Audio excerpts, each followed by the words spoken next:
Buenos días, vamos entonces a empezar. Les había explicado la clase pasada que el segundo adaptador que íbamos a ver era pues, lo que se conoce como STU. En lo que hacemos es que aquí se encuentra la línea de transmisión principal. Se conecta una carga cuya impedancia es distinta de la impedancia característica. Si queremos nosotros adaptar esa línea de transmisión, la vamos a adaptar en esta posición, en este punto P sub 0 que se encuentra a una distancia L sub 0 de la carga. ¿Cómo vamos a adaptar en esta posición? Pues conectando a la línea de transmisión otro tramo de línea que tiene la misma impedancia característica, pero ahí la estamos conectando en paralelo. ¿Sí? Esto que está aquí es lo que se conoce como adaptación con un STU en paralelo, porque también se tiene adaptación con un STU, pero en serie. Bueno, vamos a considerar que esta línea de transmisión de longitud L sub S que se conecta a la línea de transmisión principal y que se conoce como STU, termina por el momento vamos a considerar que termina en cortocircuito. Una vez que hayamos visto la solución en cortocircuito, vamos a obtener muy rápidamente la solución también en circuito abierto. ¿Sí? Bueno, como estamos considerando que estas líneas de transmisión no tienen pérdidas, aquí en la posición P sub 0 vamos a tener una impedancia de entrada para la línea principal de longitud L sub 0. Más bien, en este punto P sub 0 podemos considerar que tenemos dos líneas de transmisión que están conectadas en paralelo. El tramo de línea de longitud L sub 0 y el tramo de línea de longitud L sub S. ¿Sí? Como estamos considerando que tenemos ahí en P sub 0 dos líneas que están conectadas en paralelo y que al final vamos a representar por sus impedancias de entrada, convendría utilizar en lugar de impedancias ¿cómo se llama? El inverso de la impedancia. Admitancia. Admitancia. Conviene utilizar admitancias. Vamos ya a considerar lo siguiente. Vamos a considerar que la admitancia de entrada del tramo de línea de longitud L sub 0 es Y sub I. Y vamos a considerar también que la admitancia de entrada de ese tramo de línea de longitud L sub S es Y sub S. ¿Sí? Pero de una vez vamos a normalizarlas. Vamos a dividirlas entre la admitancia característica de la línea de transmisión. ¿Están de acuerdo entonces que la admitancia equivalente ya normalizada debe de ser la suma de la admitancia de entrada del tramo de línea de longitud L0 más la admitancia de entrada de eso que se conoce como STU? Pero hay que tomar en cuenta también algo más, que la admitancia de entrada del tramo de línea de longitud L sub 0 tiene parte real y tiene parte imaginaria. Entonces va a tener una parte real R sub I y una parte imaginaria X sub I. Mientras YS solo tiene parte imaginaria, ¿sí? Debido a que estamos considerando que las líneas no tienen pérdidas. Ya habíamos visto que en una línea sin pérdidas que termina en cortocircuito o en circuito abierto, la impedancia de entrada es imaginaria pura, por lo tanto también la admitancia va a ser imaginaria pura. Entonces, vamos a tener que la admitancia del STU pues va a ser J veces una X sub S. ¿Sí? Si nosotros queremos que la línea esté adaptada, esta suma, ¿cuánto nos debe de dar? Nos debe de dar 1. ¿Sí? ¿Por qué razón? Porque la condición de adaptación es la siguiente. La condición de adaptación es que la Y equivalente sea igual a la Y.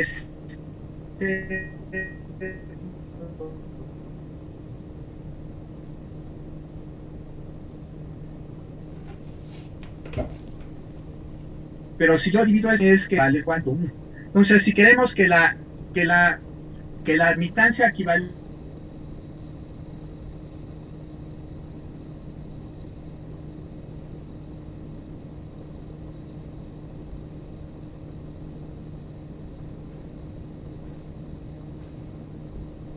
están de acuerdo que esto que está aquí implica que la RI debe de valer 1 y que la suma de XY más XS, ¿cuánto debe de valer?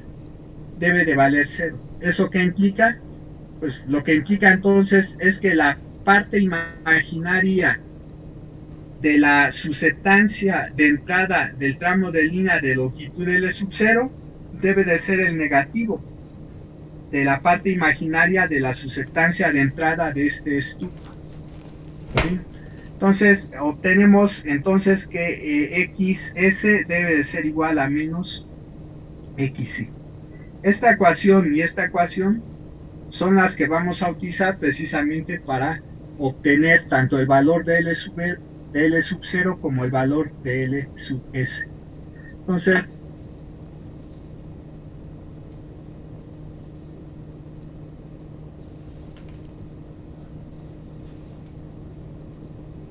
pues la solución es rápida, ¿sí? Bueno, ya se había mencionado que este problema se puede resolver de forma analítica. La solución analítica completa las notas. Ya les había enviado este archivo, ¿verdad? La versión 6. Sí, Roberto. ¿Sí? Entonces, aquí viene la solución completa. ¿Por qué digo completa? Porque es la solución tanto para cuando el stub termina en cortocircuito como cuando el stub termina en circuito abierto. ¿Sí? Debido a que el método analítico no es obligatorio verlo, de hecho casi no se ve, ¿sí? Algunos maestros sí lo ven, pero la mayoría no, entonces yo tampoco lo voy a ver porque no es obligatorio verlo. Pero si ustedes tienen curiosidad, pues sí, simplemente revisen esto. Sí, creo que ya había explicado grosso modo cómo se obtiene la solución, pero prácticamente la ecuación 7b, la ecuación 7d nos da el valor de L sub 0. Y las ecuaciones 7e y 7f que aparecen ahí nos dan la longitud del stub. La ecuación 7e, cuando se usa esto, es para, y esto otro obviamente, es para obtener la longitud del stub cuando termina en cortocircuito. Y si particularmente se usa la ecuación 7f es para obtener la longitud del stub, pero cuando termina en circuito abierto. ¿Sí? Estoy viendo que ahí se me olvidó poner el superíndice sea. Bueno, nos vamos a concentrar entonces en la solución únicamente en gráfica y por lo tanto voy a usar para esto ya este archivo. ¿Sí? Las ecuaciones que escribí ahí en color verde y que encerré en rectángulo son de hecho las mismas ecuaciones que aparecen aquí ya en este archivo. ¿Sí están viendo la presentación en PowerPoint? No, ¿verdad? No, profe. Bueno, esas ecuaciones que están encerradas ahí en color verde son de hecho las mismas que aparecen aquí en este archivo en PowerPoint, ¿sí? La parte real de la admitancia maximizada de entrada de la línea L0 debe de valer 1 y por otro lado la parte imaginaria de la susceptancia de entrada de la longitud de línea de la línea longitud, perdón, L0 más la parte imaginaria, ¿sí? de la admitancia de entrada del STUB debe de valer 0. Bueno, pues de esta segunda ecuación se obtiene lo que está aquí, ¿sí? Que era una de las ecuaciones que ya había escrito antes, pero que se borró debido a que pasé a esta ventana de PowerPoint. Entonces, lo único que nosotros vamos a considerar pues son esas dos ecuaciones, ¿sí? Ya les había dicho qué teníamos que hacer, por lo tanto, mejor ya me voy a este ejemplo concreto. Vamos a resolver este problema, ¿sí? Tenemos una línea de transmisión sin pérdidas, su impedancia es de 100 ohms, está terminada en una carga de 50 menos 30 ohms, se desean evitar reflexiones, por lo tanto hay que adaptarla con un STUB, ¿sí? Ya se había mencionado, el STUB puede estar terminado en cortocircuito o en circuito abierto. A menos que se diga lo contrario, vamos a suponer siempre que el STUB está terminado en cortocircuito, ¿sí? Como en este problema, pero en este problema sí se dice que está terminado en cortocircuito, ¿sí? Pero si no se dice cómo está terminado el STUB, entonces hay que asumir que está terminado en cortocircuito, ¿sí? A menos que el problema diga lo contrario. Ya se había mencionado la razón de esto. Cuando el STUB termina en circuito abierto, hay fuga de radiación en los extremos del STUB. Entonces, si esas fugas de radiación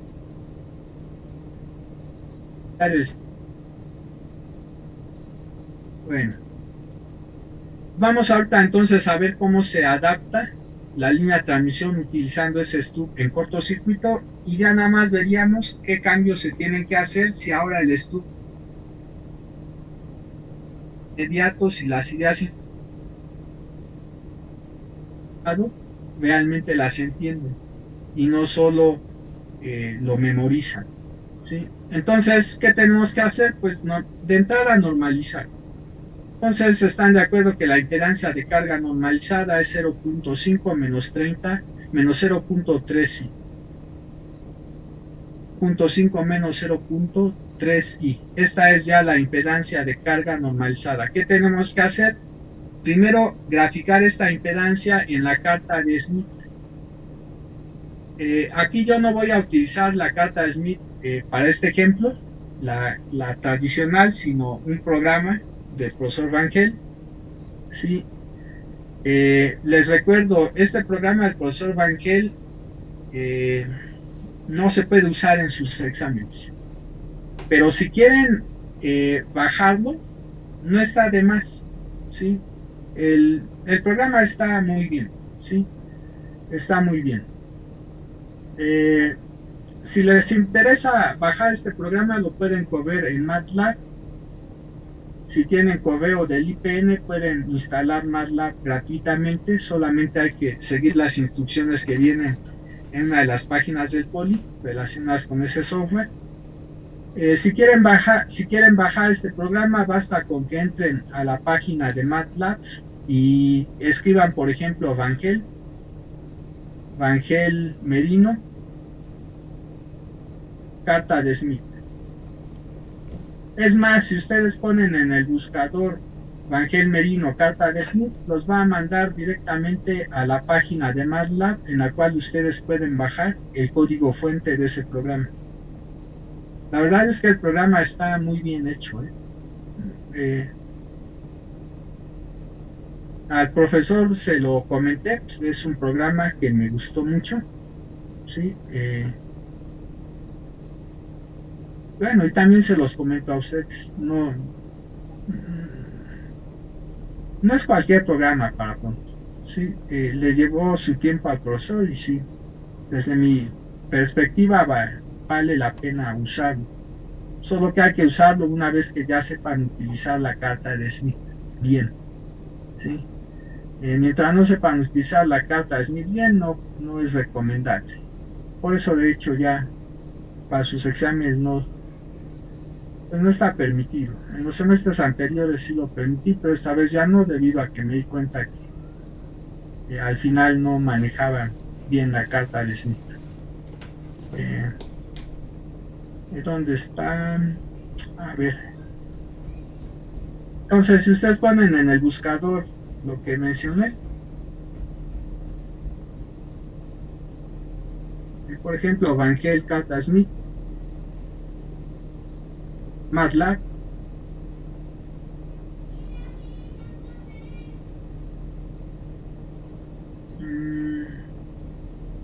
no viene ninguno, no viene por ahí. A ver, Arturo Vangel Merino.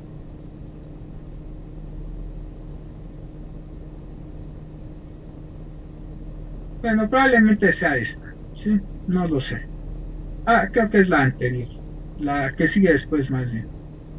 Aquí está, Arturo Vangel Merino, MATLAB, ¿sí?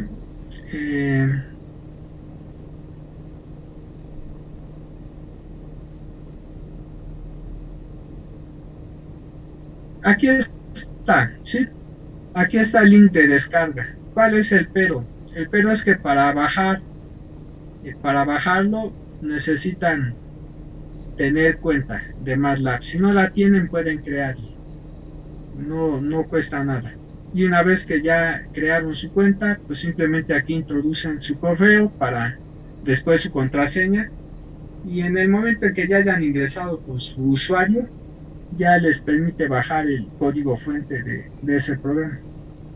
Bueno, entonces yo voy a ver este ejemplo considerando ese software, pero lo importante que es, lo primero que tenemos que hacer, como ya saben, es normalizar la impedancia. En este caso, la impedancia normalizada es 0.5 menos 0.3. En la carta de Smith de impedancias, ubicar esta impedancia normalizada. En esta figura, la impedancia normalizada corresponde a ese punto A que aparece ahí.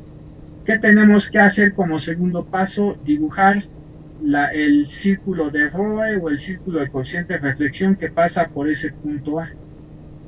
Ahí está.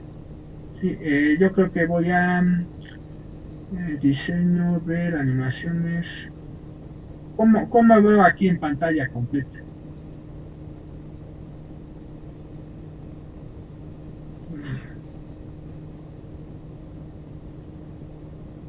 Bueno, ahí está. Ahí ya está la circunferencia de Roe o del coeficiente o del círculo o circunferencia de coeficiente de reflexión. ¿Qué tenemos que hacer? En la dirección diametralmente opuesta a este punto A, ubicar la admitancia normalizada de carga. Entonces, siguiente diapositiva. Ahí está. En la dirección diametralmente opuesta simplemente trazo el diámetro que tiene como extremo al punto A. El diámetro que tiene como extremo al punto A obviamente pasa también por el centro de la carga. Entonces, este otro extremo que está representado por el punto B, a quien representa a la admitancia de carga normalizada. Como ya les había mencionado, cuando dibujamos la admitancia de carga a partir de la impedancia de carga, eso equivale a que la carta de Smith la hubiéramos rotado 180 grados y que ya estuviéramos entonces utilizando la carta de admitancias.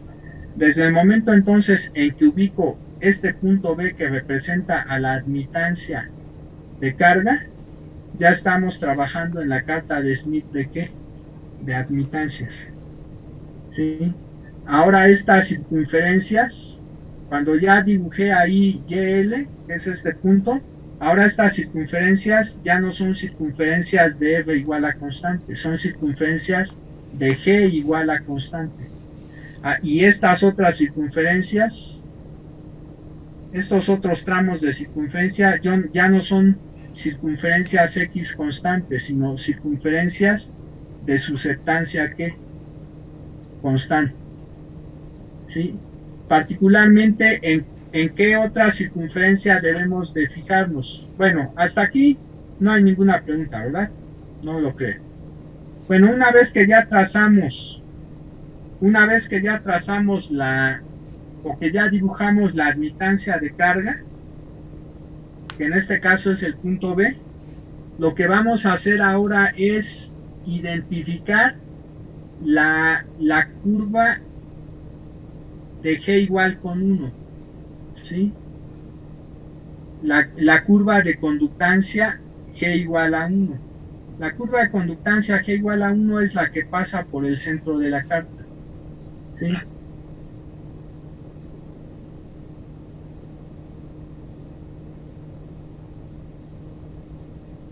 Ahí está, esa circunferencia verde que aparece en pantalla es la circunferencia G igual a 1, ¿sí?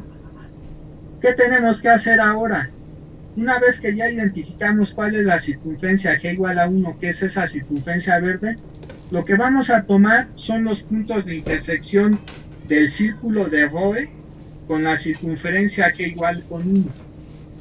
Entonces, ¿están de acuerdo que aquí hay un punto de intersección y aquí hay otro punto de intersección? ¿Sí? ¿Cómo vamos a obtener la primera solución? La primera solución se obtiene cuando estamos en la carga y nos empezamos a mover en dirección hacia el generador y nos detenemos en el primer punto de intersección que encontremos. Entonces, aquí se sigue cumpliendo lo mismo, ¿sí? Cuando nosotros rotamos en sentido horario, es porque nos estamos desplazando hacia el generador, o sea, hacia la izquierda de la línea de transmisión. Y cuando rotamos en sentido antihorario, pues también es porque nos estamos desplazando hacia dónde, hacia la carga, ¿sí? Eso se sigue cumpliendo porque la carta de Smith de admitancias también es,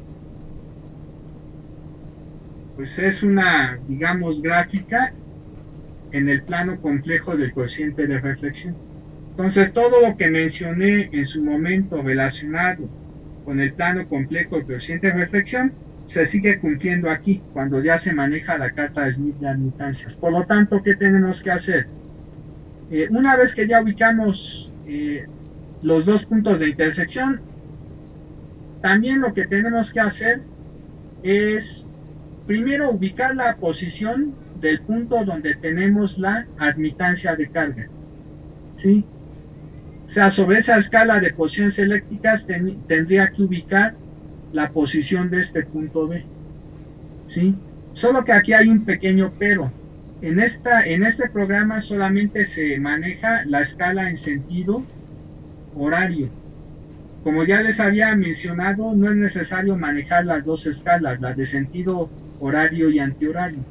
Si sabe uno lo que está haciendo, no va a haber de hecho ningún error, ¿sí? Bueno, ¿qué vamos a hacer ahora? Estamos aquí en la posición de la carga, nos vamos a empezar a desplazar hacia el generador. Eso implica entonces que la rotación debe de ser horaria. ¿Y dónde nos vamos a detener? En el primer punto de intersección entre el círculo de Roe y la circunferencia G igual a 1. Por lo tanto, nos detenemos aquí. ¿Qué tenemos que hacer? Lo que tenemos que hacer primero, de una vez, sobre la escala de posiciones eléctricas, determinar la posición que ocupa este punto rosa, que es el primer punto de intersección que nosotros nos encontramos, ¿sí? Al desplazarnos de la carga hacia el generador. Entonces, hay que ubicar sobre la escala de posiciones eléctricas ese punto rosa. Entonces, la diferencia entre la posición del punto rosa y la posición de la admitancia de carga nos va a dar el valor de L sub 0. ¿Sí? La diferencia entre esas dos posiciones nos va a dar el valor de L sub 0. Eso va a corresponder a la primera solución. Pero nos va a faltar el valor de L sub S. ¿Cómo se obtiene el valor de L sub S? El valor de L sub S lo vamos a obtener tomando en cuenta cuál es la admitancia de este punto de intersección, ¿sí? Entonces, la admitancia de este punto de intersección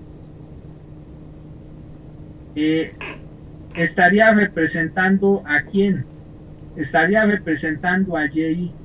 Entonces Y tiene una parte real que vale 1 y tiene una parte imaginaria que ahorita voy a considerar es B1. ¿Sí? Pero ya había dicho yo que la susceptancia del stub debe de ser el negativo de la susceptancia de entrada del tramo de línea de longitud L0. ¿Sí? Entonces, ¿qué tengo que hacer? Lo que tengo que leer es la susceptancia de este punto. En este punto la susceptancia es negativa. ¿Qué tengo que hacer después? Esa susceptancia la debo de multiplicar por menos. Como la susceptancia de este punto rosa es negativa, multiplicada por menos nos va a dar una susceptancia positiva. Esa susceptancia entonces va a ser el valor de la susceptancia de entrada del stub. Lo que vamos a hacer es graficar la susceptancia de entrada de ese stub sobre el círculo G igual con 0. Entonces, sobre esta circunferencia, sobre el círculo unitario, vamos a ubicar al valor de BS. ¿Sí? Bueno, pero para esto voy a usar lo mismo que ya está aquí. ¿Sí? Entonces me voy a la siguiente página.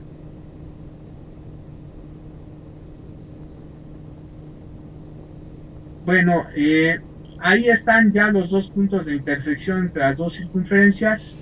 Como les dije, si quiero obtener el valor de L sub 0, vamos a determinar cuál es la posición de la admitancia de carga que está representada por el punto B y el primer punto de intersección que es el punto D. Ahí está. ¿Sí?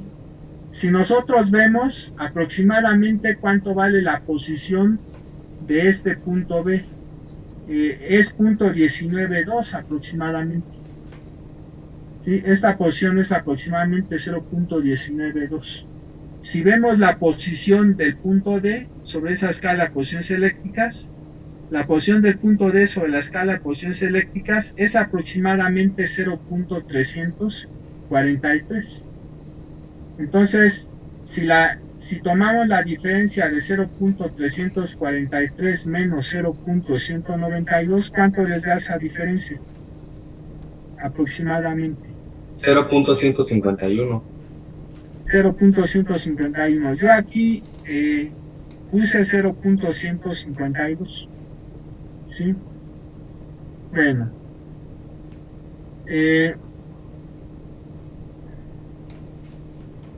¿Cuál es la razón de que haya puesto 0.152? De que ese punto, noten que aquí hay una rayita y aquí hay otra rayita.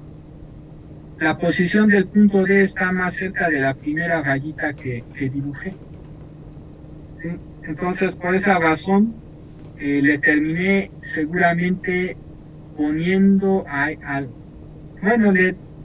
le atribuí a este punto D una posición de 0.344. Sí, no de 0.343. Esa es la razón por la cual aquí tengo ese valor de 0.152 lambdas y no del 0.151 que se obtiene cuando se considera la posición .343. ¿Sí? Bueno, entonces considere que la posición de ese punto D no es .343 sino .344. ¿Sí? Aproximadamente. Bueno, continuamos entonces. Esto determina el valor de L sub 0 para la primera solución. Entonces aquí el valor de L sub 0,1 vale 0.152 lambdas. ¿Qué tenemos que hacer ahora? Como les había dicho, ver cuál es el valor de la susceptancia de este punto D. La conductancia vale 1. La susceptancia, ¿cuánto vale aproximadamente? Según lo que yo tengo aquí, la susceptancia del punto D vale aproximadamente .832, pero es negativa. Entonces, la susceptancia de ese punto, bueno, lo voy a poner. Ese punto D, ¿a quién representa? Representa a la YI. Y la YI vale 1 menos 0.832 J. ¿Sí? Ahorita pongo J porque esta YI es la la admitancia de entrada del tramo de línea de longitud L0, para que no vayan a confundir, aunque no debería. ¿Sí? Entonces, ¿qué tenemos que hacer? La susceptancia de entrada del stub debe de ser el negativo de este número. O sea, debe de ser menos por menos nos da más. O sea, debe de ser 0.832. ¿Sí? Las susceptancias estarán de acuerdo que es una cantidad real. Con eso ya tenemos que la admitancia normalizada en la entrada del stub debe de ser 0.832. ¿Sí? Bueno, ¿qué tenemos que hacer? Esta admitancia de 0.832 sí debemos de graficarlo. Como la parte real vale 0, entonces esa admitancia ¿dónde se va a localizar? Sobre el círculo G igual a 0. El círculo G igual a 0 es la circunferencia de radio 1. ¿Sí? Entonces,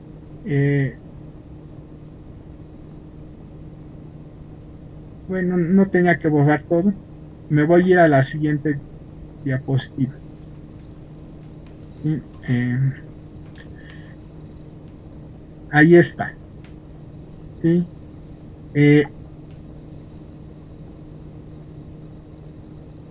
Esta curva es la curva de reactancia 0.75.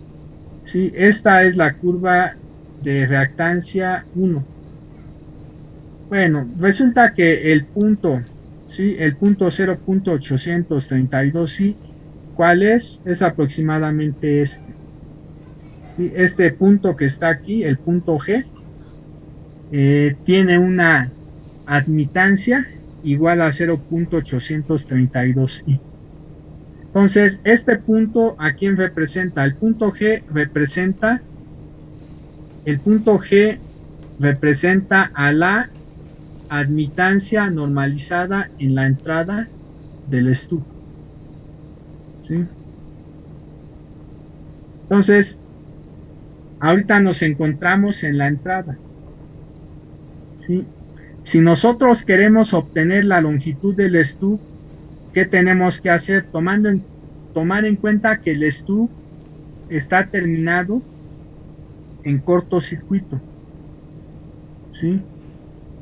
Cuando tenemos una línea de transmisión que está terminada en cortocircuito, la impedancia de carga, ¿sí?, es 0. Pero entonces su admitancia, ¿cuánto vale? Pues es infinita. ¿Sí? Entonces, lo que tenemos que hacer ahora es ubicar sobre esa carta el punto donde tenemos una admitancia infinita. Voy a borrar porque eso estorba. El punto donde tenemos una admitancia infinita, ¿cuál es? Pues es este punto que voy a dibujar en color azul. Este punto es el punto donde tenemos una admitancia infinita. Este punto, ¿a quién representa? Representa a la admitancia también normalizada, pero de carga del stub, que en este caso es un corto. ¿Sí? Esa es la admitancia de carga del stub. ¿Sí? Pero esto a su vez entonces, dado que representa a la admitancia de carga, la posición de ese punto azul y la posición de ese punto G nos van a dar ¿a quién? A la longitud que debe de tener el stub. Entonces me regreso al punto G. ¿Sí? El punto G representa la admitancia de entrada del stub. Si nosotros queremos obtener la longitud que tiene ese stub, lo único que tenemos que hacer es movernos hacia la carga. ¿Sí? De la entrada del stub, desplazarnos a la carga del stub. Como ahora nos vamos a mover hacia la carga, la rotación debe de ser antihoraria. Por lo tanto, ¿qué tenemos que hacer? Voy a empezar a moverme en sentido antihorario. Me empiezo a mover sobre el círculo en este caso del cociente de reflexión. ¿Están de acuerdo que el círculo del cociente de reflexión que pasa por el punto G es la misma circunferencia unitaria? Entonces tendríamos que empezar a movernos. ¿Qué sucede cuando llego a este punto? Cuando llego a este punto, habré recorrido la diferencia que hay entre el punto G y este otro punto.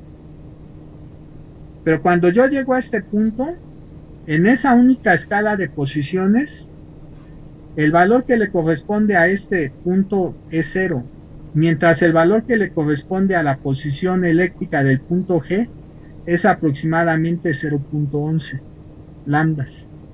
Entonces, cuando yo llego del punto G a este otro punto, ¿qué distancia recorrí?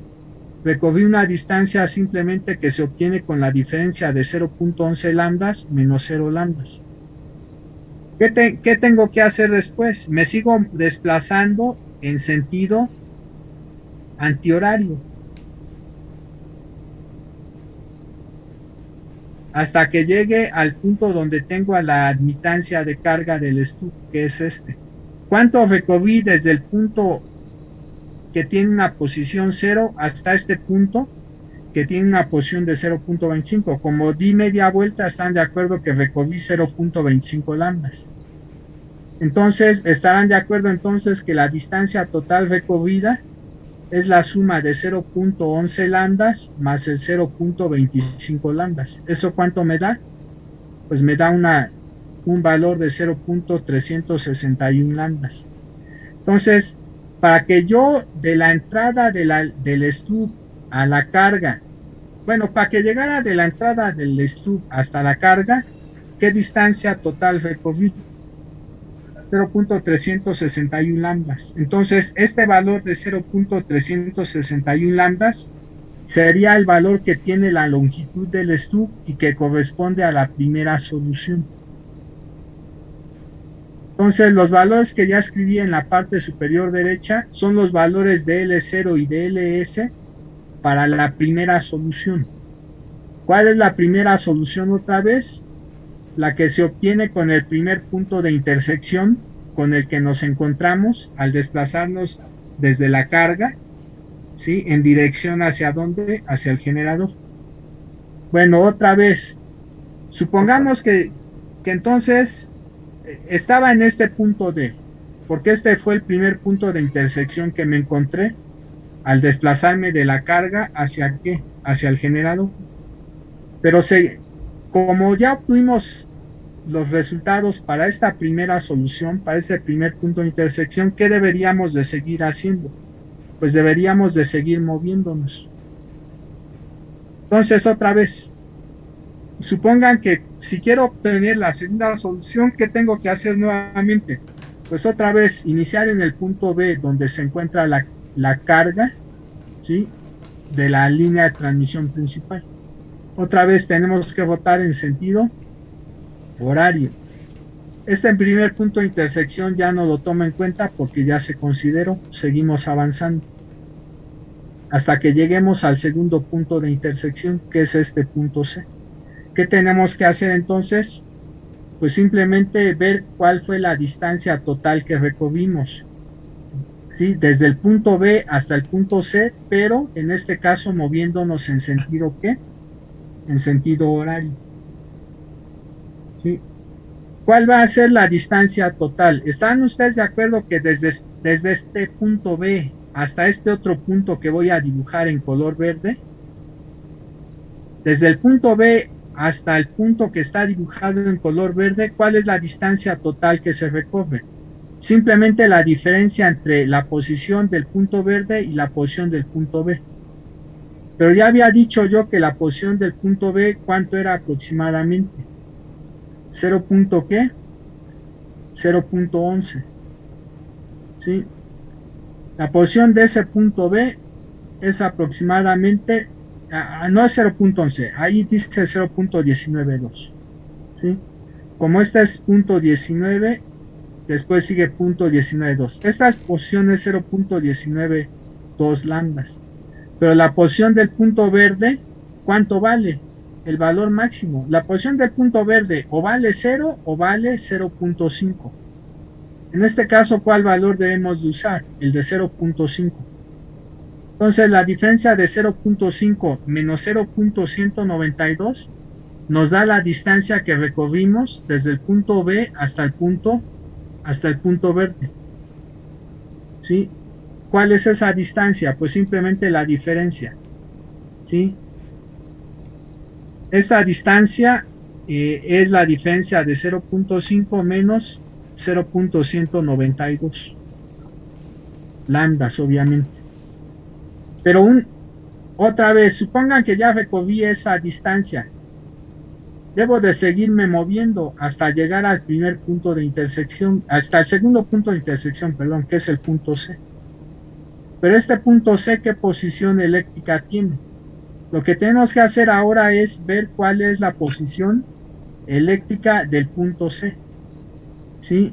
Y a la posición eléctrica del punto C, simplemente le tendremos que sumar este resultado que se obtiene al restar a 0.5, 0.192. Bueno, me voy a ir ya a otra diapositiva porque esa parte pues la tengo ahí. ¿Sí? Entonces, ahorita borro todo, excepto los resultados para la primera solución.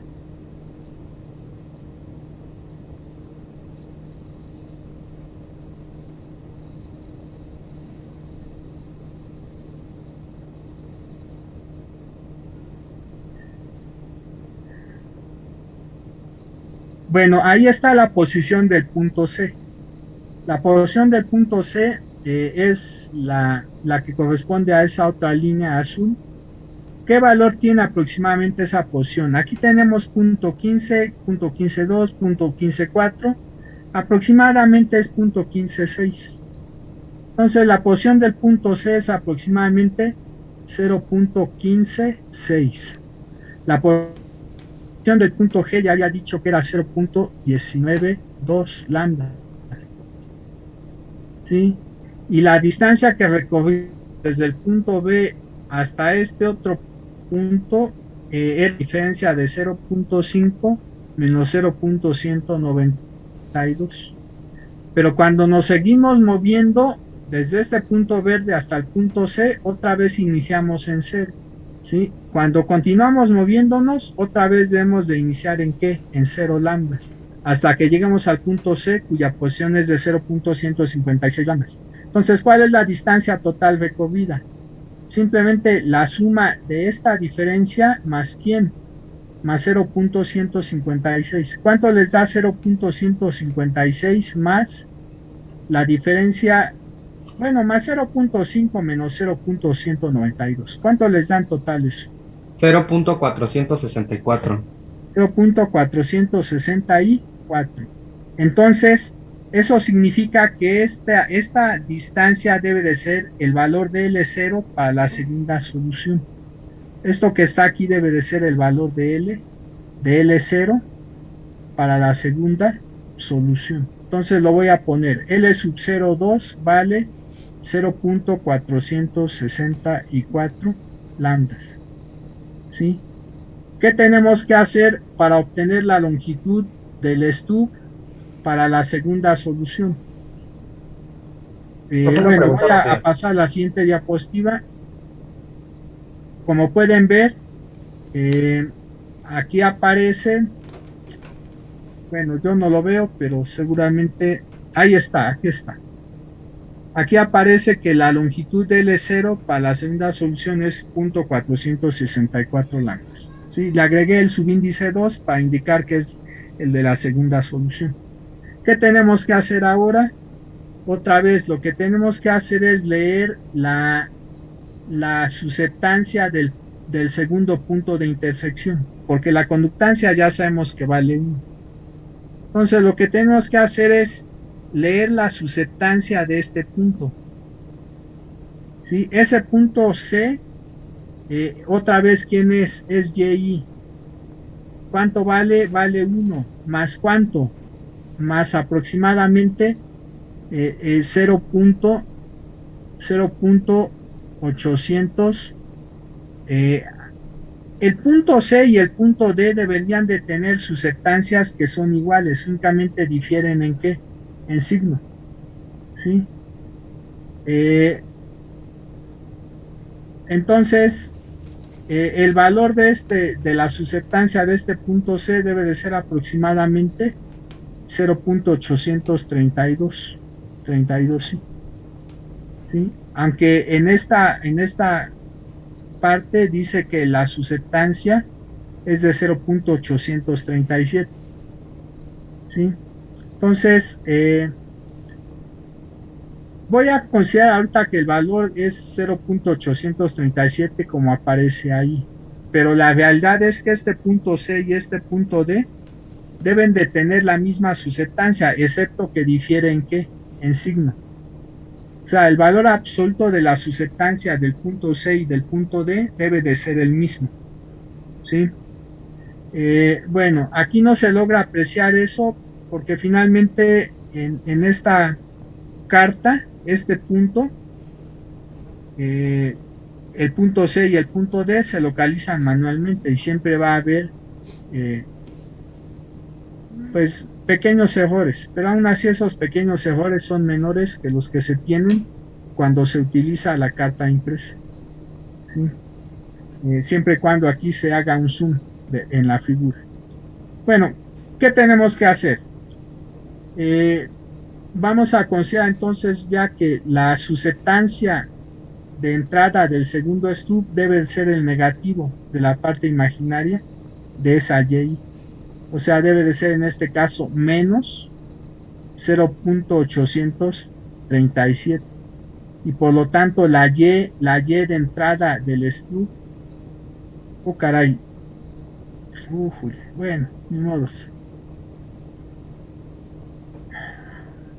Ya se borró todo. Sí, ¿verdad?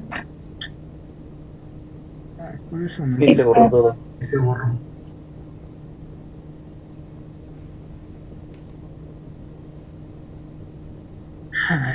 Bueno, vamos a ver la parte en la que me había quedado, que era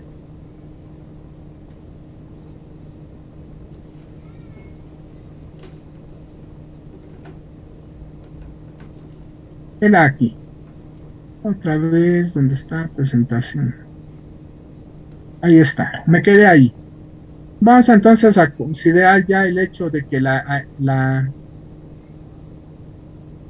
para la segunda solución, la y de entrada del stub debe ser el negativo de la parte imaginaria a este punto, pero la parte imaginaria del punto C es positiva y vale aproximadamente 0.837.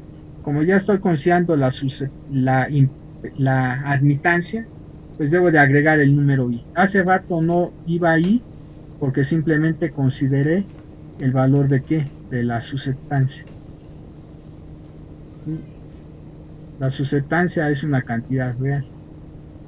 Bueno, ya está. ¿Qué tenemos que hacer? Otra vez localizar en esa carta Smith esta, esta admitancia, menos 0.837. Entonces lo vamos a hacer. Voy a pasar a la siguiente diapositiva.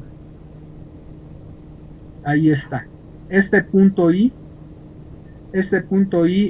representa a la admitancia YS normalizada igual a menos 0.837i, ¿sí? Noten que aquí está el menos 0.75, si aquí está el menos 1, pues seguramente aquí más o menos como a la mitad está el menos 0.9 y un poquito antes debe de encontrarse entonces el menos 0.837i. Entonces, este punto I a quien representa a la admitancia de entrada del stub. ¿Qué tenemos que hacer? Desplazarnos hacia la carga del stub. Pero la carga del stub estamos considerando ahorita que es un cortocircuito y ese cortocircuito está aquí, ¿sí? Otra vez, como nos vamos a desplazar de la entrada hacia la carga, aquí la rotación es ¿qué? Antihoraria. Entonces, la distancia que recorro desde el punto I hasta este punto donde tenemos la admitancia de cortocircuito, ¿sí? Esta es la YL del cortocircuito, que es infinita. Entonces esa distancia nos va a dar la longitud del estuco. ¿Sí? Como el punto I, ¿qué posición tiene? El punto I se encuentra en aproximadamente 0. 0. ¿Qué? 0. Noten que aquí esta posición es 0.39, pero la posición del punto I está un poquito antes. A la posición del punto I le asocié este valor 0.389 lambdas, porque ese es el valor que me dio el software. Y aproximadamente se considera que ese era el valor de la posición del punto I. La posición de la YL en cortocircuito, ¿cuánto vale? Vale 0.25. ¿Sí? ¿Están ustedes de acuerdo entonces que la diferencia de 0.389 lambdas menos el 0.25 lambdas, ¿qué nos va a dar? Nos va a dar la longitud del stub para la segunda solución. ¿Cuánto les da 0.389 menos 0.25?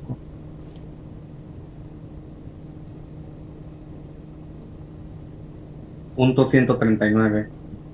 Entonces eso significa que la longitud del stub para la segunda solución es ese 0. ¿Qué? 139. Sí, así es. Entonces esta debe de ser la longitud del segundo stub expresada en lambdas. ¿Sí? Si se trata de longitud eléctrica, pues nada más le quitamos lambda. La longitud eléctrica del segundo stub pues vale 0. ¿Qué? 139. ¿Sí?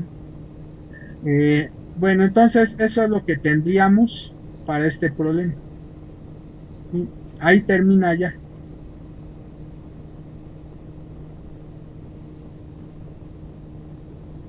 Bueno, estos pasos que aparecen aquí pues vienen prácticamente en el archivo PDF. ¿Sí? ¿Cómo me salgo? Ahí está. Bueno, aquí dice, en las notas se mencionan los siguientes pasos. ¿Sí? Bueno, estos pasos solamente son para cuando el stub termina en ¿qué? En cortocircuito. ¿Qué tenemos que hacer cuando el stub termina en circuito abierto? Vamos a resolver este mismo problema que ya resolvimos, pero ahora considerando que el stub termina en circuito abierto.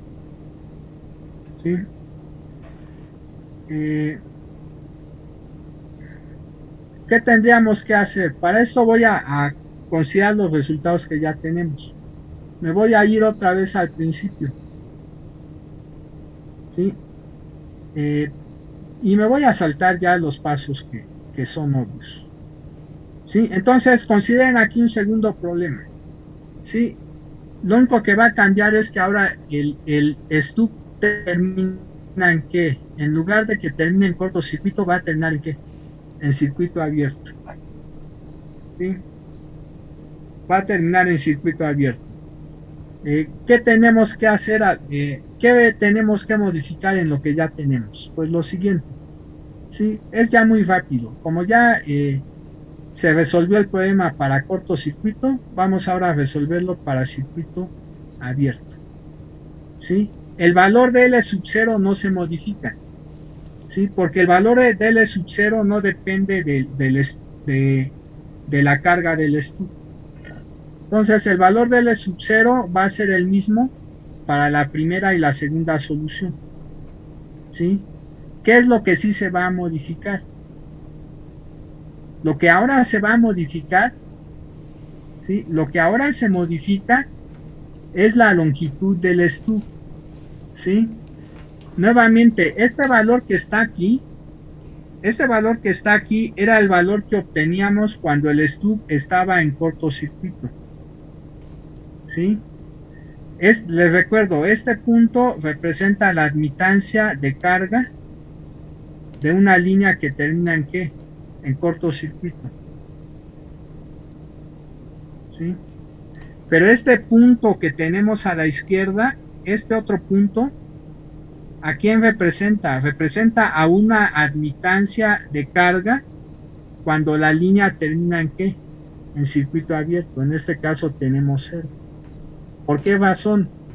porque ya sabemos, a ver, cuando la impedancia de carga es de un corto, esta impedancia ¿cuánto vale? 0. Y por lo tanto su admitancia ¿cuánto vale? Infinito. ¿Sí? Pero ¿qué sucede si ahora tenemos una línea que termina en circuito abierto? ¿Sí? Si la línea termina en circuito abierto, ahora la corriente en la posición del circuito abierto vale 0, mientras el voltaje es distinto de 0. Esto nos da infinito. Por lo tanto, ¿cuánto vale su admitancia? Pues vale 0, ¿no?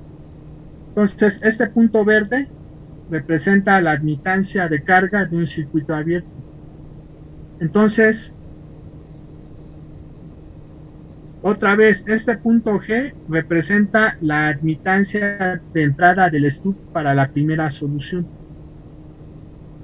Si yo me empiezo a mover en dirección hacia la carga, ahora debo de contemplar que la carga es un circuito abierto. Entonces me empiezo a mover sobre el círculo de Joule. Ya sabemos que la rotación es ahora antihoraria porque nos estamos desplazando desde la entrada hacia la carga. Cuando lleguemos a este punto, habremos llegado a la carga, ¿sí o no? Sí, profe. Entonces la distancia que recorrí desde el punto G hasta este punto sería ahora el valor de LS. Entonces, ¿cuánto vale el valor de LS? Aquí el valor de LS cuando el stub termina en circuito abierto, ¿cuánto vale? La diferencia de 0.11 lambdas menos 0 lambdas. O sea, LS vale 0.11 lambdas. La LS para la primera solución, cuando el stub terminaba en circuito abierto, ¿cuánto valía? La suma de 0.11 más media vuelta. Pero media vuelta, ¿cuánto equivale? A 0.25 lambdas. O sea, aquí teníamos 0.11 lambdas más 0.25 lambdas. Nos daba ¿cuánto? 0.36 lambdas. En el caso del stub en circuito abierto, pues nada más nos da 0.11 ¿qué? Lambdas. ¿Sí? Esa es la única diferencia. Pero esto es para la primera ¿qué? Solución. ¿Tienen alguna duda hasta aquí? El valor de abajo fue el valor que obtuvimos cuando terminaba en cortocircuito. Pero si ahora el stub termina en circuito abierto, el valor que tenemos es el de arriba. Porque la distancia que recorrimos nada más fue esta que estoy poniendo ahora en color naranja. ¿Sí? Bueno, si queremos obtener ahora la segunda solución para la longitud del stub, porque el valor de L0 no se modifica, solamente se va a modificar el valor de la longitud del stub, dependiendo de si la carga está en cortocircuito o en circuito abierto. Entonces me voy a ir a la segunda solución. Entonces anótenlo por favor. ¿Sí? Este mismo problema, pero considerando que la carga del stub es un circuito abierto, nos va a dar una longitud para el stub que corresponde a la primera solución de 0.11 lambdas. ¿Sí? Ahora nos vamos a ir a la segunda solución.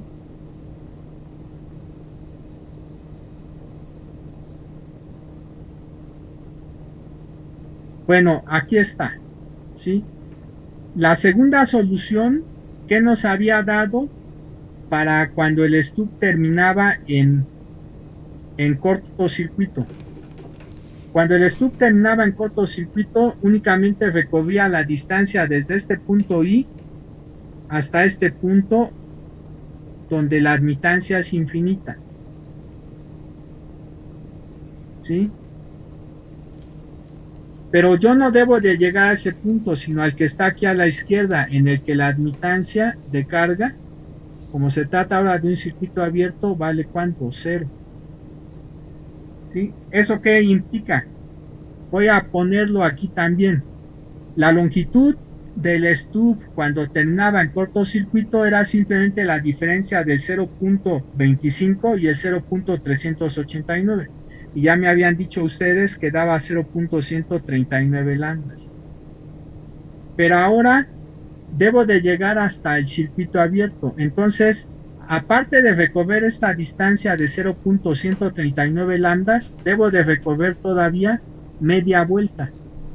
Pero esa media vuelta equivale a ¿cuánto? A 0.125 lambdas. Por lo tanto, la longitud del stub que corresponde a la segunda solución, pero cuando el stub termina en circuito abierto, es en realidad ¿cuánto?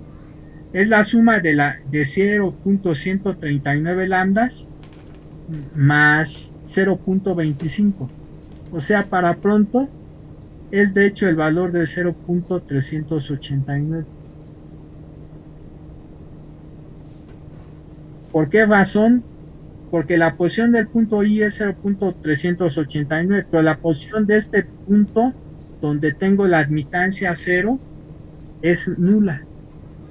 La diferencia entre esas dos posiciones pues nos da 0.389. Entonces, esta sería la longitud del stub cuando termina el circuito abierto, que corresponde a la segunda solución. Entonces, ¿están de acuerdo que no es complicado obtener la solución tanto para el cortocircuito, cuando el stub termina en corto, como cuando el stub termina en abierto? ¿Sí? ¿O sí? ¿Es complicado? ¿Cómo ven? Está, fácil de resolver. Yo nomás tengo una pregunta, profesor. Ajá. Siempre se toma, yo sé que ya lo mencionó antes, pero nomás para recordar, siempre se toma en dirección de la carga hacia el generador, o sea, en sentido antihorario. A ver, ya les había dicho yo que si eso no lo recuerdan, no hay problema. Lo ideal es que entiendan por qué. O sea, no que lo memoricen. Lo ideal es que entiendan por qué. Pero en el peor de los casos les mencioné que si no entienden el por qué, en la carta de Smith impresa viene qué deben de hacer. Sí, voy a salirme de aquí. Ahorita te contesto la pregunta otra vez. Sí, pero en el peor de los casos, si las explicaciones que les di, yo suelo decir el porqué de las cosas, ¿sí? Porque a mí no me gusta dar recetas, ¿sí? A lo mejor a ustedes les gustan más las recetas, a mí no, ¿sí? Porque no tiene mucho sentido, al menos para mí, seguir una receta cuando no entiendo el porqué de esos pasos que se están realizando. Pero bueno, ya en el peor de los casos. En el peor de los casos, en la carta de Smith impresa,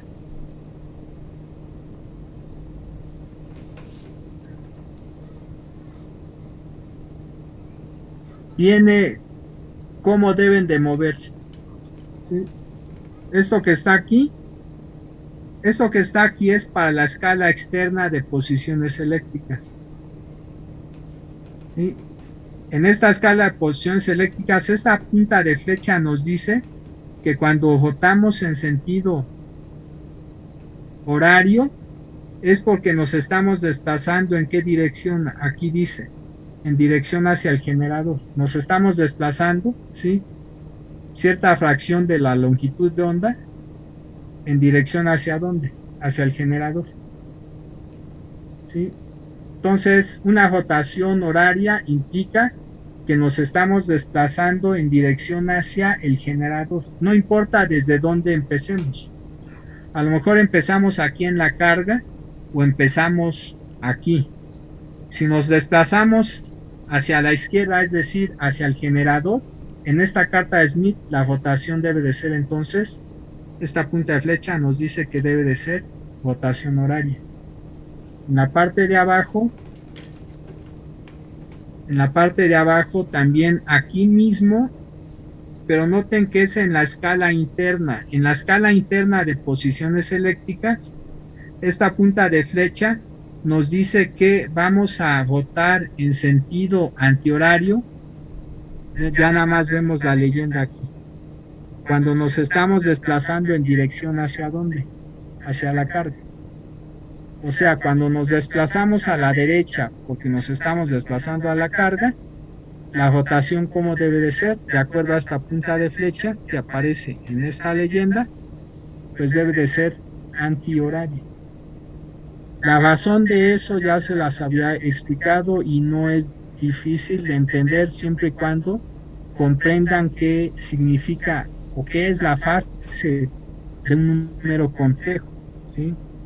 Habíamos ya sabemos que la fase del cociente de reflexión, como el cociente de reflexión en el caso más general, el cociente gamma, en el caso más general, ¿a qué es igual? Es igual a la magnitud de gamma L por la exponencial e a la 2 veces alfa z por la exponencial e a la i 2 veces beta z más psi L, donde psi L es la fase del cociente de reflexión en la carga. La fase del cociente de reflexión en cualquier punto de la línea, ¿sí? Yo la estoy denotando por psi. Ya les había dicho, este producto, ¿qué me da? Me da la magnitud del cociente de reflexión en cualquier punto de la línea. Y el argumento de esta exponencial imaginaria, ¿qué me da? Sin el número imaginario i, me da la fase. La fase del cociente de reflexión en cualquier punto de la línea es 2 veces beta z más psi L. La magnitud del cociente de reflexión en cualquier punto de la línea es el producto del módulo de gamma L por e a la 2 veces alfa z. Bueno, esta fase, ¿qué es? Esta fase es una función lineal de la posición z. Esta función lineal de la posición z, ¿cómo es? Tomando en cuenta que esta pendiente es positiva, ¿sí? Ahorita considerando que simplemente la variable z, si se considera la variable z, la pendiente de esta recta es positiva. ¿Eso qué implica? Que si aumenta z, la fase aumenta. Y si z disminuye, la fase, ¿qué sucede también? Disminuye, porque esta función es creciente en la variable z. A ustedes les dijeron que una función es creciente cuando al aumentar z, la función aumenta. ¿Sí? E igualmente es creciente si al disminuir z, pues la función decrece. La definición siempre se toma en el sentido creciente de la variable independiente, ¿sí? En este caso, si z aumenta, ¿qué sucede con esta fase? También aumenta. Y si z disminuye, ¿qué sucede con esta fase? También disminuye. Eso se debe a que esta función fase es una función creciente. Entonces, ¿qué implica cuando nos movemos en la carta de Smith? Otra vez voy a exponer que esta posición, este punto representa a la carga, representa a gamma L. ¿Sí? Y vamos a exponer que nos queremos entonces desplazar hacia la izquierda de la línea de transmisión. Por lo tanto, nos vamos a desplazar hacia el generador. ¿Sí? Supongan que estamos aquí, y esta es la línea, y esta es la carga. Estamos inicialmente en este punto sobre la carta Smith, y sobre la línea físicamente estamos aquí al final de la línea, pero yo me quiero desplazar hacia este punto P1, pero este punto P1 se encuentra obviamente a una cierta distancia de la carga, pero cuando obviamente nos movemos hacia dónde, hacia el generador, pues vamos a encontrar a este punto P1. ¿Sí? Cuando yo me desplazo desde este punto PL, que representa la posición de la carga, hasta este punto P1, la Z está aumentando o disminuyendo la posición. Cuando me desplazo desde este punto PL hasta este punto P1, la posición está aumentando o disminuyendo. Les recuerdo que la posición está dada por el valor de Z. ¿Disminuye? pues es obvio que está disminuyendo, porque los valores de Z, en la medida en que nos desplazamos hacia la izquierda, son más negativos. ¿Eso qué implica? Debido a que la Z disminuye, esta fase también que disminuye. Pero si la fase disminuye, cuando este punto lo boto en sentido antihorario, por ejemplo, cuando paso de este punto, supongan que este es el círculo de Boe, esa circunferencia fea que acabo de dibujar, ¿sí? Cuando paso a este otro punto que acabo de dibujar, tiene una fase que es más grande o que es menor que la del punto original. Este punto 2 tiene una fase que es mayor o que es menor que la del punto 1. ¿Cuál es la respuesta? La fase del punto 2 es mayor o menor que la fase del punto 1. Menor. Es menor, ¿sí? Obviamente, otra vez, cuando la Z disminuye, el coeficiente de reflexión disminuye, ¿sí? Y si la fase, la fase del coeficiente de reflexión disminuye. Y si la fase disminuye, entonces hay una de dos. O este punto 1 lo boto en sentido antihorario o lo boto en sentido ¿qué? Horario. Obviamente, si yo quiero que la fase disminuya, lo debo de botar en sentido ¿qué? Horario. Porque si también considero este punto 3, ese punto 3 tiene una fase, el punto 3 tiene una fase que es mayor que la fase del punto 1. ¿Sí? Entonces, lo único que tienen que hacer es que esta función la deben de analizar, ¿no? Bueno, según yo bueno, para mí ya es obvio, ¿sí? Ya es obvio que cuando la Z disminuye, la fase disminuye y que por lo tanto si yo estaba en este punto 1, entonces debo de botar en sentido ¿qué? Horario, ¿sí? Si para ustedes no es obvio, pues entonces tienen que, pues tal vez revisar, ¿sí? Algún libro donde primero vieron la definición de función creciente, ¿sí? La definición de función decreciente. Algún libro donde vieron ustedes cómo se define la fase de un número complejo, qué valores toma la fase de un número complejo y qué convenciones se usan. ¿Sí? A lo mejor ya con eso, repasando esos conceptos básicos que vieron en algunos de sus cursos de matemáticas, esto que les explico, si no lo entienden todavía muy bien, tal vez con eso ya lo entiendan bien. ¿Sí? A veces ideas que no son tan complicadas no las entendemos, no porque las ideas sean complicadas, sino porque los conceptos no los manejamos. ¿Sí? Todos los cursos de matemáticas, de física que han llevado, los han llevado por varias razones. ¿Sí? Una de ellas es que varias de esas cosas se utilizan, ¿sí? en otras materias que ya son, digamos, más importantes porque tienen que ver con la carrera que están estudiando. Entonces, lo que han visto en física, en matemáticas, es una herramienta que permite que muchos de los temas que ya abordan en materias ya propias de la carrera de ingeniería en electrónica y comunicaciones las puedan entender. ¿Sí? Si la herramienta no la maneja, entonces al final tendrán que nada más pues seguir recetas. ¿Sí? La cuestión es que ustedes están estudiando ingeniería, ¿sí? No están estudiando para profesional técnico, ¿sí? Por lo tanto, se supone que si están estudiando una ingeniería, pues no solo deberían de limitarse a seguir recetas, ¿sí?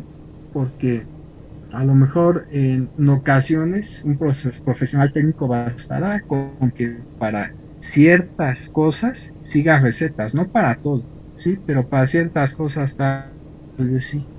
En esa situación no es necesario, sí, pues que aborden con más profundidad ciertos temas. Sí, solamente bastarán a veces ciertas cosas de manera superficial como para que ya puedan hacer lo que en un momento dado eh, plantea su perfil de egreso.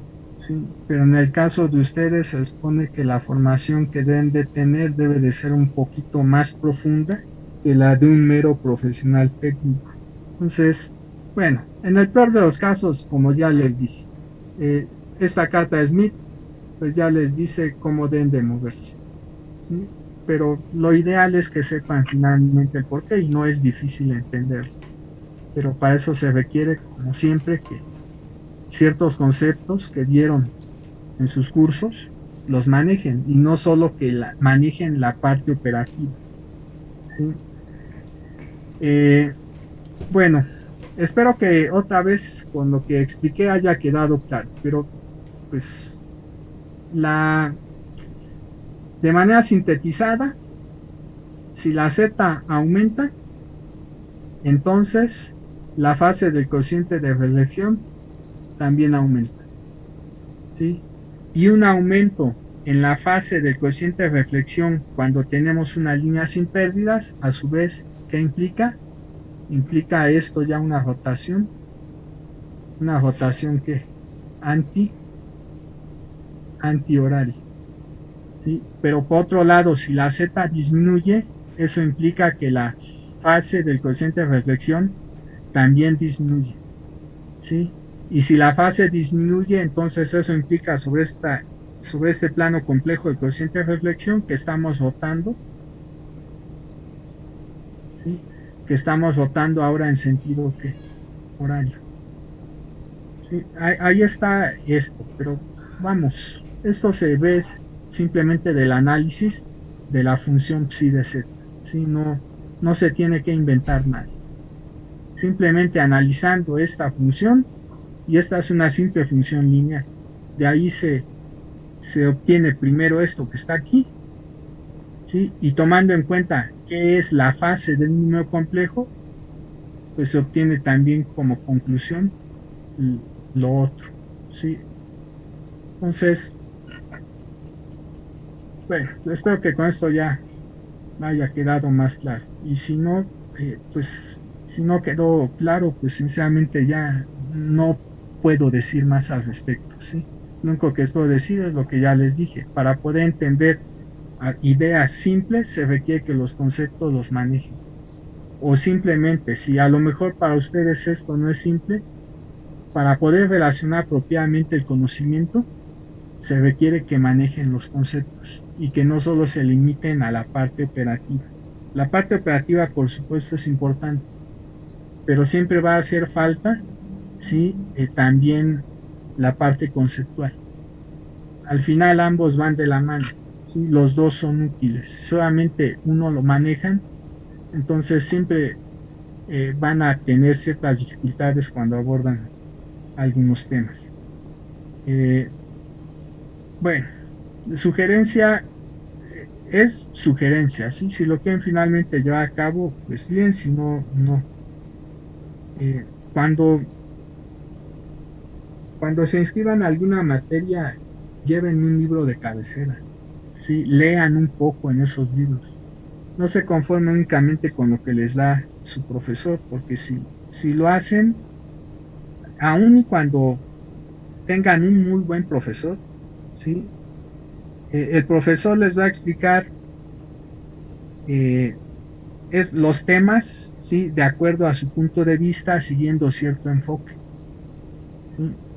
Pero cuando ustedes también complementan con un libro, aparte de que pueden entender un poquito mejor algunas ideas que a lo mejor no entendieron bien con la explicación de su profesor, pueden llegar a encontrar que el mismo tema que vieron ustedes con su profesor, un libro lo enfoca de otra manera. Entonces, cuando a veces un mismo tema se analiza desde distintos enfoques, enriquecen mejor, ¿sí? El conocimiento relacionado con eso, con un cierto tema. Entonces, y lo más importante, también en esa medida se van a enseñar a ser autodidactas. Si muchos de ustedes a estas alturas todavía no son lo suficientemente autodidactas, ¿sí? Pues haciendo eso que les digo, pues van a ir ustedes mismos desarrollando ciertas habilidades que les van a permitir en un momento ya no necesitar de un maestro, de un profesor para todo, sino solamente para resolver dudas puntuales. De hecho, ese es el ideal, creo yo, ¿sí? Que en la medida en que ustedes estudian en un libro y no solo en las notas de su profesor, pues vayan adquiriendo las suficientes habilidades como para que después solamente con su profesor consulten dudas puntuales, ¿sí? Es más, cuando eso llega a suceder, a las explicaciones que da un profesor, a la mayoría de ellas suelen entenderlas, ¿sí? Aun y cuando a lo mejor el profesor no, digamos, no diga mucho al respecto, ¿sí? Pueden llegar a entender bien esas explicaciones. Bueno, pero eso por supuesto se requiere invertir tiempo, no se da de la noche a la mañana, ¿sí? Si lo empiezan a hacer este semestre y el siguiente semestre, pues esos beneficios los van a empezar a ver tal vez después del medio año, ¿sí? Después del medio año de, digamos, de estudiar de esa manera, van a empezar a ver los beneficios, ¿sí? Pero creo yo que se empezarán a dar cuenta que habrán avanzado mucho, pues creo yo que después de un año o año y medio, ¿sí? Os comento porque he tenido alumnos, no son muchos desafortunadamente, pero sí he tenido alumnos que al principio han tomado clases conmigo, empezaron a estudiar de la forma en que les estoy diciendo, ¿sí? Y de hecho sus avances se empezaron a ver, al menos yo los logré ver, ¿sí? De cómo llegaron cuando tomaron clase conmigo y cómo se encontraban cuando ya finalizó el semestre, ¿sí? Logré ver algo de avance, tampoco les voy a decir que era un gran avance, ¿no? Simplemente logré ver que sí, hubo cambios y esos cambios desde mi perspectiva fueron positivos para su formación profesional. Aunque ya después algunos de ellos no me los encontré en los siguientes semestres, a otros sí, pues el hecho de que de vez en cuando platicáramos, ¿sí? Es de algunas materias que estaban llevando en semestres posteriores, bla, bla, bla, bla. Igual, lo que pude también ver es que debido a que ya estudiaban pues de manera más constante, pues iban desarrollando un poquito mejor esas habilidades, ¿sí? Entonces, no son, como dije, muchos los alumnos en los que he visto eso. Vamos, sí he visto cambios muy positivos que al final creo yo van a impactar para bien en su formación profesional, ¿sí? Pero lo que empezaron a hacer es eso, ¿sí? Debido a que cuando llevaban la materia conmigo, seguramente porque soy muy malo explicando, no me entendían, entonces también empezaron pues a leer en los libros que regularmente recomiendo para X materia que estoy impartiendo, ¿sí? Entonces, bueno, ¿qué les puedo decir? Al final varios de ellos me dijeron tal cual, ¿sí? Que cuando pues iniciamos semestre no me entendían absolutamente nada, pero en la medida en que empezaron a leer en los libros que solía recomendar para la materia. De hecho, empezaron a entender mejor mis explicaciones. Y obviamente no por mí, era esfuerzo prácticamente de ellos. ¿Sí? Pero bueno, lo que también pude ver después es que cuando se encontraban con algunos profesores que eran un poquito estrictos, ¿sí? En la evaluación, en semestres posteriores, no tenían dificultad para pasar bien con ellos, ¿sí? Estoy hablando para pasar. Supongo yo que también no tenían dificultad para entender lo suficiente los temas, ¿sí? Dado que por eso tampoco presentaban ninguna dificultad para pasar. Entonces, pues lo que les sugiero es eso, ¿sí? Dense el tiempo, si es que lo tienen, de leer un poco en libros, ¿sí? Sobre los temas que están llevando en sus distintas materias. Eso les va a ser de utilidad si quieren que, pues de alguna manera, la preparación en lo que respecta a habilidades duras les abra un poquito más de posibilidades en futuros trabajos, ¿sí? Pues como les digo, ya es cuestión de cada quien. Si no lo quieren hacer, también pues finalmente está bien, es decisión ya de ustedes. Esa es mi recomendación. Si lo quieren seguir, pues adelante. Si no, no hay ningún problema. Pero creo yo que hasta en esta materia, en los temas que no han entendido mucho, van a empezar a entender en la medida en que lean, ¿sí? Y algo importante, ¿sí? Las buenas intenciones no bastan, ¿sí? A veces no basta con que dediquen tiempo a una materia. Lo primero que tienen que hacer también es las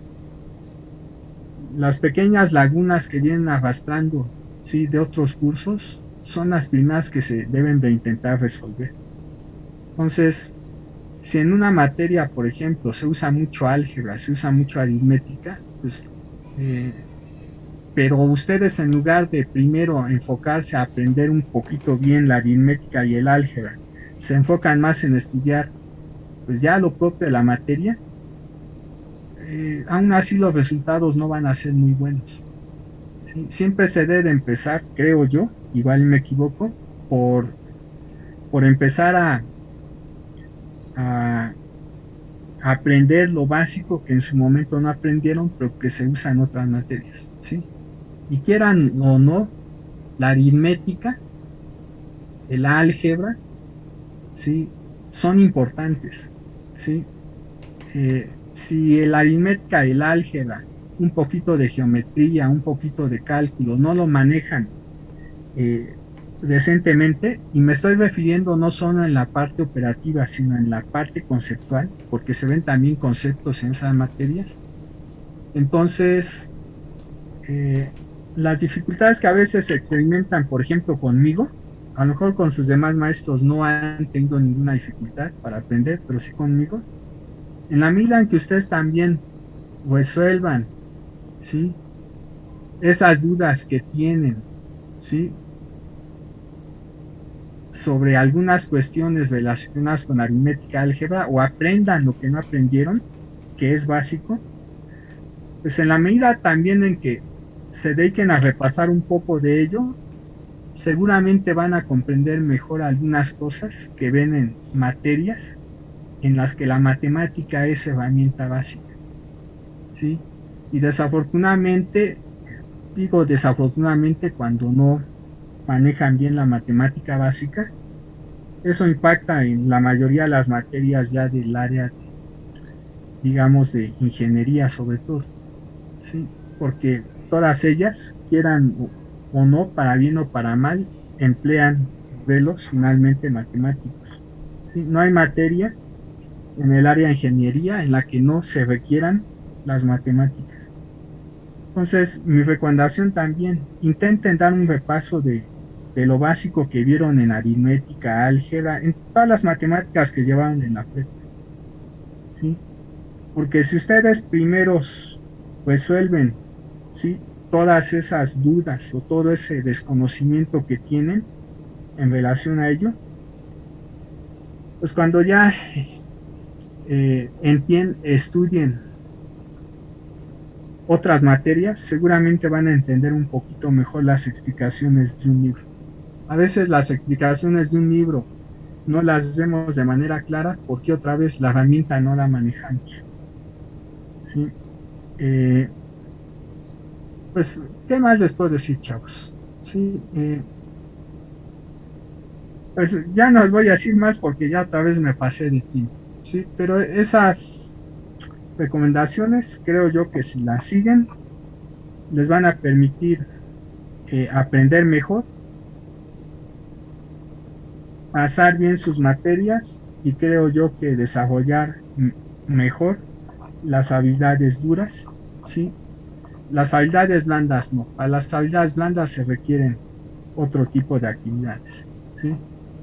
Para eso tendrán que leer en algún libro qué tipo de, digamos, de ejercicios o de actividades les pueden permitir desarrollar un poquito mejor las habilidades blandas, que también, por supuesto, se requieren eh, para tener una buena formación profesional y también mayores, digamos, oportunidades de alcanzar las metas profesionalmente ustedes